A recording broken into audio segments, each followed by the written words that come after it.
నేను మీ శ్రీనివాస్ భక్తి మార్గానికి స్వాగతం. మొదటిసారి శ్రీకాళహస్తి ఎవరైతే వెళ్తున్నారో మీ అందరికీ కూడా ఈ వీడియో ఎంతగానో యూజ్ అవుతుందండి. శ్రీకాళహస్తి టెంపుల్ టైమింగ్స్, శ్రీకాళహస్తిలో ఎవరైతే రాహుకేతు పూజ చేయించుకోవాలనుకుంటున్నారో రాహుకేతు పూజ అన్నది ఎప్పటి నుండి ఎప్పటి వరకు జరుగుతుంది, పూజకు కావాల్సినటువంటి పూజా సామాగ్రి అన్నది మీరు తీసుకువెళ్ళాలా, టెంపుల్లోనే ఇస్తారా అనేటువంటి విషయంతో పాటు అకామిడేషన్ ఆన్లైన్లో ఏ విధంగా బుక్ చేసుకోవాలి, ఆఫ్లైన్లో అకామిడేషన్ ఎక్కడ ఇస్తారు, అదేవిధంగా మీరు రెడీ అవ్వడానికి కావాల్సినటువంటి బాత్రూమ్లు కానీ స్నానపు గదులు కానీ అన్నీ కూడా శ్రీకాళహస్తి టెంపుల్ దగ్గర అందుబాటులో ఉంటాయా ఉండవా అనేటువంటి అన్ని విషయాలు కూడా ఈ వీడియోలో నేను మీతో చెప్పేటువంటి ప్రయత్నం చేస్తానండి. అదేవిధంగా శ్రీకాళహస్తిలో ముఖ్యంగా కొంతమంది దళారుల చేతిలో అయితే మీరు మోసపోవద్దండి. చాలామంది వాళ్ళు మీకు రూము ఇప్పిస్తాం, అదేవిధంగా రాహుకేతు పూజ అన్నది చేయిస్తామని వాళ్ళే దగ్గరుండి మమ్మల్ని తీసుకువెళ్ళి కొంతమంది ఆటో వాళ్ళు అయితే లేదా దళారులు అయితే మిమ్మల్ని మోసం చేయడం జరుగుతుంటుందండి. మీరు అలా మోసపోకుండా ఉండాలంటే ఈ వీడియోని పూర్తిగా చూసేటప్పుడు ప్రయత్నం చేయండి. ట్రైన్ ద్వారా వచ్చేటువంటి భక్తులు ఎవరైతే ఉన్నారో మనకి రైల్వే స్టేషన్ దగ్గర నుండి సుమారుగా 2 కిలోమీటర్ల దూరంలో టెంపుల్ అయితే ఉంటుందండి. మనకి రైల్వే స్టేషన్ నుండి బయటకు రాగానే దేవస్థానానికి సంబంధించిన ఫ్రీ బస్ అందుబాటులో ఉంటుంది. అదేవిధంగా ప్రైవేట్ ఆటోలు కూడా అందుబాటులో ఉంటాయండి. ఆటో వాళ్ళు అయితే ఒక 20 రూపీస్ తీసుకుని మనల్ని ఈ టెంపుల్ దగ్గరికి అయితే తీసుకురావడం జరుగుతూ ఉంటుంది. కాకపోతే ఇక్కడ ఒక విషయం గుర్తుపెట్టుకోండి, ఆటో వారితోటి టెంపుల్ 4వ నెంబర్ గేటు దక్షిణ గోపురం వైపు అని చెప్పండి. ఇదేనండి దక్షిణ గోపురం అంటే, ఇది 4వ నెంబర్ గేటు. ఇక్కడ మనకి ఆటోలు కానీ లేదా దేవస్థానానికి సంబంధించిన ఫ్రీ బస్సులు కానీ ఇక్కడే ఆగడం జరుగుతుంటుంది. కొంతమంది ఆటో వాళ్ళు ఏం చేస్తారంటే బస్సులు అన్నవి కానీ లేదా ఆటోలు కానీ టెంపుల్ 4వ నెంబర్ గేట్ వైపు వెళ్ళవండి అని చెప్పి వాళ్ళు టైప్ అయినటువంటి హోటల్ దగ్గర కానీ లాడ్జ్ల దగ్గర కానీ మిమ్మల్ని తీసుకోవడం జరుగుతుంటుందండి. టెంపుల్ దగ్గర రెడీ అవ్వడానికి ఎటువంటి సౌకర్యాలు కూడా అందుబాటులో లేవు. స్నానం చేయడానికి కానీ బట్టలు మార్చుకోవడానికి కానీ అన్నీ ఇలా రకరకాల మాయమాటలు చెప్పి మిమ్మల్ని మోసం చేయడం జరుగుతుంటుందండి. మనకి టెంపుల్ దగ్గర రెడీ అవ్వడానికి కావాల్సినటువంటి అన్ని సౌకర్యాలు కూడా అందుబాటులో ఉంటాయండి. అవన్నీ కూడా నేను మీకు చూపిస్తాను. అదేవిధంగా బస్సులో ఎవరైతే శ్రీకాళహస్తి వస్తున్నారో మనకి బస్ స్టాండ్ దగ్గర నుండి టెంపుల్ కూడా మనకి దగ్గరగానే ఉంటుందండి. మీరు అక్కడ బస్ దిగి టెంపుల్ లోపలికి చేరుకోవడానికి అవకాశం ఉంటుంది. మొదటిసారి ఎవరైతే శ్రీకాళహస్తి వస్తున్నారో మీరందరూ కూడా మర్చిపోకుండా తప్పనిసరిగా దక్షిణ గోపురం 4వ నెంబర్ గేటు వైపు రండి. ఎందుకంటే మీరు రెడీ అవ్వడానికి కావాల్సినటువంటి సకల సదుపాయాలన్నీ కూడా మీకు ఇక్కడే ఉంటాయండి. ఇక్కడ కనిపించేటువంటి బిల్డింగు జేఓ గారి బిల్డింగ్ అండి, అంటే పరిపాలనాధికారి బిల్డింగు. ఈ పక్కన మనకి డార్మెటరీలు కూడా అందుబాటులో ఉంటాయండి. కొద్దిగా ముందుకు వెళ్తే మనకి ఆడవారికి సెపరేట్గా మగవారికి సెపరేట్గా బాత్రూమ్లు వాష్రూమ్లు కూడా అందుబాటులో ఉంటాయండి. చాలా నీట్గా ఉంటాయి. మీరు ఎక్కడ కూడా ఎటువంటి ఇబ్బంది కూడా పడనవసరం లేదు. మీరు చూస్తే ఆశ్చర్యపోతారు ఇంత నీట్గా ఉంటాయా అని. అంటే వాళ్ళు చెప్తూ ఉంటారు బయట ఆటో వాళ్ళు, టెంపుల్ దగ్గర రెడీ అవ్వడానికి ఎటువంటి సౌకర్యాలు అందుబాటులో లేవని, ఇలా రకరకాల మాయమాటలు. అంటే వాళ్ళ వ్యాపారం వాళ్ళది కదండి. వాళ్ళ టైప్ అయినటువంటి హోటల్ దగ్గర తీసుకెళ్ళి చాలామంది భక్తులను అయితే మోసం చేయడం జరుగుతుంది. మీరు ఆ మాయలో పడవద్దు.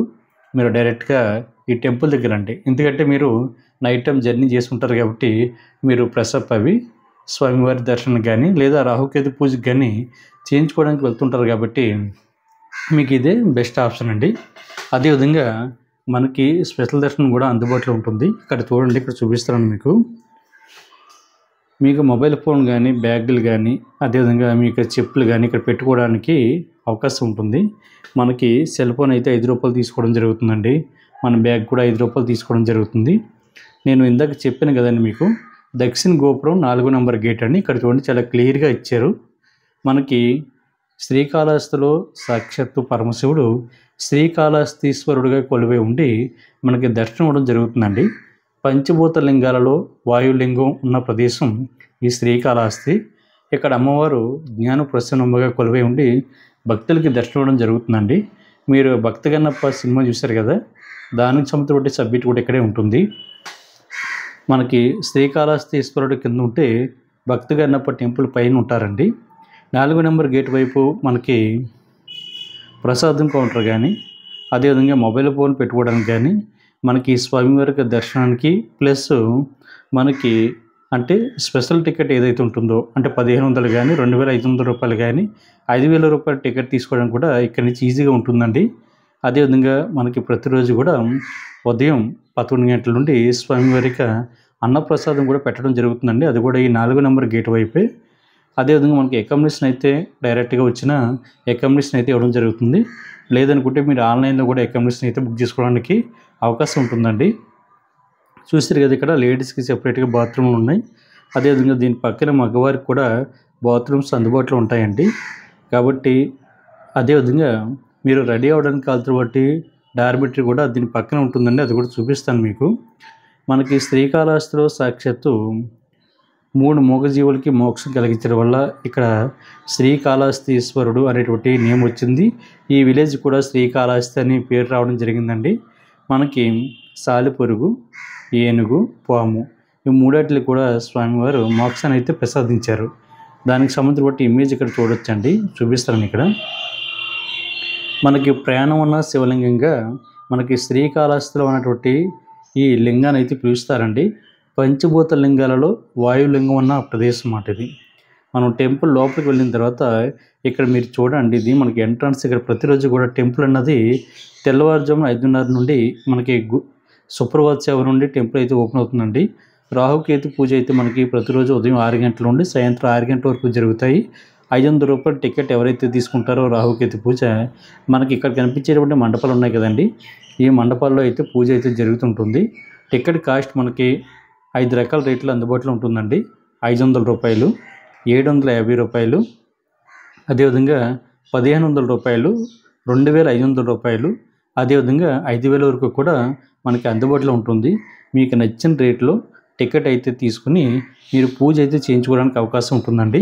ఇక్కడ ఉంజల్ సేవ మండపం ఉంది కదండి, దీని పక్కన మనకి టికెట్ కౌంటర్ అందుబాటులో ఉంటుంది. అది కూడా 1500 రూపాయలు, 2500 రూపాయలు, 5000 రూపాయల టికెట్ కౌంటర్ కూడా మనకి దీని పక్కన ఉంటుందండి. మీకు చూపిస్తాను, దగ్గరికి వెళ్ళి. చూస్తారు కదా, ఇక్కడ టికెట్ కొనుక్కొని మీరు పూజ చేయించుకోవడానికి అవకాశం ఉంటుంది. మీరు ఏ టికెట్ తీసుకున్నా సరే పూజ అయితే అందరికీ ఒకే విధంగా ఉంటుందండి. కాకపోతే వీళ్ళు కూర్చునేటువంటి మండపాలు ఉంటాయి కదా, అవి కొంచెం డిఫరెంట్గా ఉంటాయి. మీరు 5000 రూపాయలు టికెట్ కొనుక్కుంటే స్వామివారి దర్శనానికి వెళ్తున్నప్పుడు కొంచెం అక్కడ కనిపించేటువంటి మండపాలు ఏవైతే ఉన్నాయో అక్కడ కూర్చోవడం జరుగుతుంది. 3000 రూపాయల టికెట్ తీసుకుంటే, అంటే 2500 రూపాయల టికెట్ తీసుకుంటే కొద్దిగా ముందు అయితే కూర్చోవడం జరుగుతుందండి. ఇలాగ మండపాల్లో డిఫరెంట్ ఉంటుంది తప్ప పూజ అయితే అందరికీ ఒకే విధంగా జరుగుతుంది. మీరు టికెట్ కొనుక్కున్నప్పుడు ఆ టికెట్లోనే మీకు పూజా సామాగ్రి కూడా ఇవ్వడం జరుగుతుందండి. మీరు బయట నుంచి ఎటువంటి పూజా సామాగ్రి కూడా తీసుకునే అవసరం లేదు. టికెట్ తీసుకుంటే అందులోని 2 జాకెట్ ముక్కలు అయితే అందుబాటులో ఉంటాయండి, ఎరుపు రంగు, నలుపు రంగు. అదేవిధంగా 2 రకాల ధాన్యాలు, మనకి రాహుకేతు యొక్క ఎండి విగ్రహాలు, కొబ్బరికాయ, అదేవిధంగా పువ్వులు, ఇవన్నీ కూడా మీకు అందుబాటులో ఉంటాయి. కాబట్టి మీరు బయట నుంచి ఎటువంటి పూజా సామాగ్రి కానీ తీసుకోవాల్సిన అవసరం లేదు. పూజ అన్నది మనకి ఇంచుమించుగా ఒక హాఫ్ అన్ అవర్ నుండి 40 మినిట్స్ వరకు జరుగుతుందండి. మనకి ప్రతి 1 అవర్కి ఒక బ్యాచ్ కింద పూజ అయితే జరుగుతూ ఉంటుంది. మనకు సాధారణంగా రాహుకేతు పూజ అన్నది చాలామంది రాహుకాలంలో మధ్యాహ్నం అయితే చేయించుకోవడం జరుగుతుంది. మనం బయటకు వచ్చిన తర్వాత ఇక్కడ నుంచి భక్తిగానప్ప టెంపుల్కి వెళ్ళడానికి అయితే దారి ఉంటుందండి.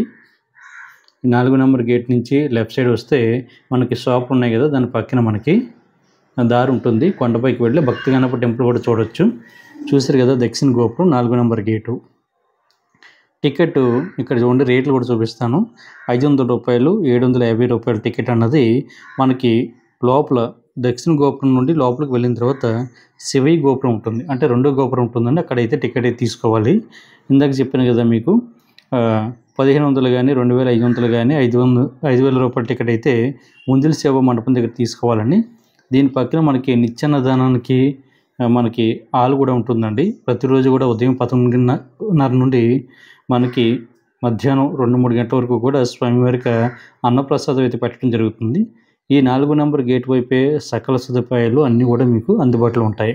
అదేవిధంగా ఎవరైతే పూజ చేయించుకోవడానికి వెళ్తున్నారో మీరందరూ కూడా ఒక విషయం గుర్తుపెట్టుకోండి. మీ యొక్క జన్మ రాశి, మీ యొక్క జన్మ నక్షత్రం, మీ యొక్క గోత్రం తెలుసుకొని వెళ్ళండి. ఒకవేళ మీకు పూజ అన్నది ఏ విధంగా చేయాలో తెలియకపోతే మీరు కంగారు పడిన అవసరం లేదండి. అక్కడ ఉన్నటువంటి మనకి పండితులు ఎవరైతే ఉంటారో, పంతులు గారు ఎవరైతే ఉంటారో వాళ్ళు చాలా క్లియర్గా స్టెప్ బై స్టెప్ చెప్పడం జరుగుతుందండి. అదేవిధంగా దేవస్థానానికి సంబంధించినటువంటి సిబ్బంది కూడా మనకి సపోర్ట్గా ఉండి పూజ ఎప్పుడు ఏ విధంగా చేయాలన్నది వాళ్ళు చెప్తూ ఉంటారు. వాళ్ళ యొక్క సపోర్ట్ తోటి మన పూజ అన్నది చేయడానికి అవకాశం ఉంటుందండి. లేదనుకుంటే పక్క వాళ్ళు చేస్తున్నది కూడా చూసి మనం చేయడానికి అవకాశం ఉంటుంది. కాకపోతే ఇక్కడ ఉన్నటువంటి పండితులు కానీ, పంతులు గారులు కానీ, లేదా దేవస్థానానికి సంబంధించిన సిబ్బంది కూడా మనకి ఎంతో హెల్ప్ చేస్తూ ఉంటారండి. మనకి ఇక్కడ 4 భాషల్లో పూజ అయితే చేయించడం జరుగుతుంది. 1 ఇంగ్లీషు, 2 హిందీ, 3 తమిళ్, 4 తెలుగు. ఎందుకంటే దేశం నలుమూల నుండి కూడా ఈ రాహుకేతు పూజ అన్నది చేయించుకోవడానికి చాలామంది భక్తులు అయితే రావడం జరుగుతుంది. కాబట్టి వాళ్ళందరికీ కూడా అర్థమయ్యే విధంగా ఇక్కడ ఉన్నటువంటి పండితులు అయితే చాలా క్లియర్గా స్టెప్ బై స్టెప్ చెప్పడం జరుగుతుందండి. ఎప్పుడు కొబ్బరికాయ కొట్టాలి, ఎప్పుడు తమలపాకులు ఎక్కడ పెట్టాలి, పసుపు కుంకుమ అన్నది ఎప్పుడు వేయాలి, అదేవిధంగా మనకి ఎరుపు రంగు క్లాత్ కానీ, నలుపు రంగు క్లాత్ కానీ ఏ విధంగా పెట్టుకోవాలి, ధాన్యం ఎప్పుడు జల్లాలి ఇటువంటి అన్నీ కూడా చెప్పడం జరుగుతుందండి. అదేవిధంగా పూజ అనంతరం కూడా మనకి ఒక వెండి విగ్రహాలు ఇచ్చారు కదండి, రాహుకేతు యొక్క విగ్రహాలు. అవి మనం దర్శనానికి వెళ్తున్నప్పుడు హుండీలో చూడకుండా వేయాలి. మనకి పూజ అనంతరం కూడా స్వామివారి యొక్క దర్శనం, అదేవిధంగా అమ్మవారి యొక్క దర్శనం కూడా ఉంటుంది. కాబట్టి ప్రతి ఒక్కరు కూడా ఈ విషయాన్ని గుర్తుపెట్టుకోండి. మనకి శ్రీకాళహస్తిలో సుమారుగా 10 రకాల పూజలు అయితే చేయడం జరుగుతుందండి. అందులో మనకి ముఖ్యంగా పెళ్ళి ఎవరికైతే లేట్ అవుతుందో వీళ్ళకి కుజదోష కారణంగా పెళ్ళి అయితే లేట్ అవుతూ ఉంటుంది కదండి, వాళ్ళకు కూడా రాహుకేతు కాలసర్పదోష పూజ అన్నది చేయించడం జరుగుతుంది. దాంతోపాటు కొంతమందికి సంతానం లేట్ అవుతూ ఉంటుంది, సంతానం దోషానికి సంబంధించిన పూజ అయితే చేయిస్తారు. అదేవిధంగా విద్య, ఉద్యోగం, ఐశ్వర్యం, రాజకీయం, వ్యాపారం, మానసికంగా ఎటువంటి ఇబ్బందులు ఉన్నా, కుటుంబంలో సమస్యలు ఉన్నా, ఇటువంటి రకరకాల పూజలన్నీ కూడా మనకి ఇదే రాహుకేతు పూజలో చేయించడం జరుగుతుందండి. కాబట్టి ప్రతి ఒక్కరు కూడా ఈ విషయాన్ని గుర్తుపెట్టుకోండి. స్వామివారికి స్పెషల్ దర్శనం టికెట్ ₹50 నుండి, అదేవిధంగా ₹500 అంతరాలయం దర్శనం కూడా ఉంటుంది. అదేవిధంగా చాలామంది భక్తులు అయితే అడుగుతున్నారండి, రాహుకేతు పూజ చేయించుకున్నప్పుడు పాటించవలసినటువంటి నియమాలు ఏమిటి, మనకి రాహుకేతు పూజ చేయించుకుంటే మనకి వేరే టెంపుల్కి దర్శనానికి వెళ్ళడానికి అవకాశం ఉంటుందా, ఉండదా, లేదా నాన్ వెజ్ అన్నది ఎప్పుడు తినాలి, ఎప్పుడు తినకూడదు, పాటించవలసినటువంటి నియమాలు ఏమిటని అడుగుతున్నారండి. మీకు ఎన్ని డౌట్లు ఉన్నా కూడా అక్కడ ఉన్నటువంటి పండితులు అయితే చాలా క్లియర్గా చెప్పడం జరుగుతుందండి. వాళ్ళని అడిగితే మీరు నాన్ వెజ్ అన్నది ఎప్పుడు తినాలి, ఎప్పుడు తినకూడదు, వేరే టెంపుల్కి దర్శనానికి వెళ్ళొచ్చా, వెళ్ళకూడదా అనేటువంటి అన్ని విషయాలు కూడా వాళ్ళు చెప్తారండి. అదేవిధంగా రాహుకేతు పూజ ఎవరైతే చేయించుకోవడానికి వెళ్తున్నారో మీరు ముందు రోజు అయితే నాన్ వెజ్ అయితే తీసుకోకూడదండి. ఒక టికెట్ మీద ఫ్యామిలీ అయితే వెళ్ళడానికి అవకాశం ఉంటుంది. అంటే భార్య భర్త కానీ, లేదా 10 సంవత్సరాల లోపున్న మీ పిల్లల్ని కూడా పూజకి అయితే తీసుకువెళ్ళడానికి అవకాశం ఉంటుందండి. మీరు పూర్తిగా సంప్రదాయ వస్త్రాల్లోనే పాల్గొనడం మంచిది. అదేవిధంగా కార్ పార్కింగ్ ఏరియా కానీ, బస్ పార్కింగ్ ఏరియా కానీ మనకి టెంపుల్కి ముందు అంటే దక్షిణ గోపురం వైపు కొద్దిగా ముందుకు వెళ్తే మనకి కార్ పార్కింగ్ ఏరియా కానీ, లేదా బస్ పార్కింగ్ ఏరియా కానీ ఉంటుందండి. మీరు ఇక్కడ చూడొచ్చు.